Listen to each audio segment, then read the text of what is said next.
Pelo sinal da Santa Cruz, livra-nos Deus nosso Senhor de todos os nossos inimigos. Em nome do Pai, do Filho e do Espírito Santo. Amém. A paz de Jesus e o amor de Maria, meus amados. Hoje, dia 7 de setembro de 2020, eu quero partilhar e orar com você em cima deste santo Evangelho de São Lucas, capítulo 6, versículo do 6 ao versículo 11, aonde eu quero destacar este versículo 6, o versículo 8, o versículo 9 e o versículo 10, aonde Jesus, ele chega na sinagoga. Jesus chega ali no templo e encontra ali um homem que tinha a mão direita seca. Ele que estava sentado, prostrado. Jesus diz a ele: levanta-te e vem para perto de mim. O homem se coloca de pé e vem para perto de Jesus. Mas Jesus, conhecendo os escribas, os fariseus, no versículo 8, Jesus diz: o sábado é para fazer o bem ou para fazer o mal? O sábado é para salvar uma vida ou para deixar a vida perecer? Jesus, conhecendo bem os pensamentos deles, dos fariseus e dos escribas, eles não respondem nada a Jesus. Jesus diz no versículo 10, traz o homem da mão seca para perto dele e cura a mão daquele homem naquele exato momento. O homem é curado e se coloca a servir. A servir quem? A servir Jesus, a servir o próximo.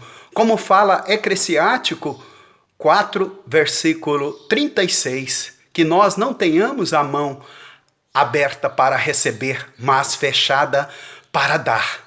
Jesus cura aquele homem de mão seca.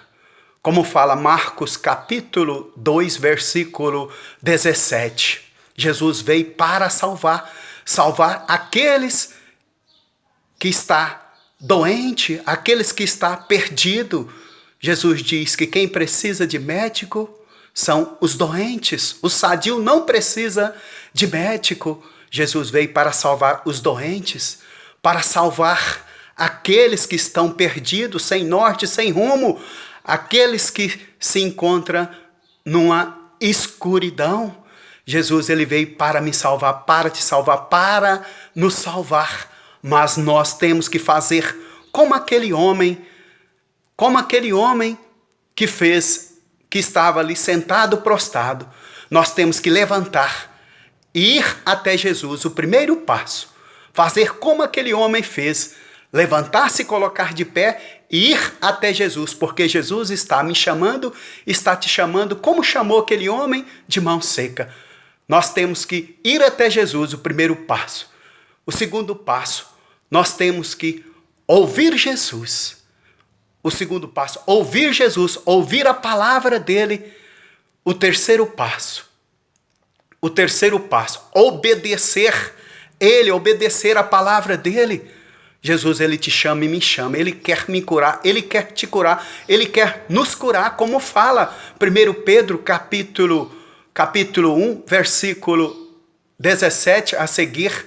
Jesus, ele me comprou, ele te comprou. Não foi pelo ouro, não foi pela prata. Foi pela morte de cruz dele, derramando a sua última gota de sangue na cruz para me salvar e para te salvar. Eu e você, nós valemos o preço de um Deus crucificado na cruz.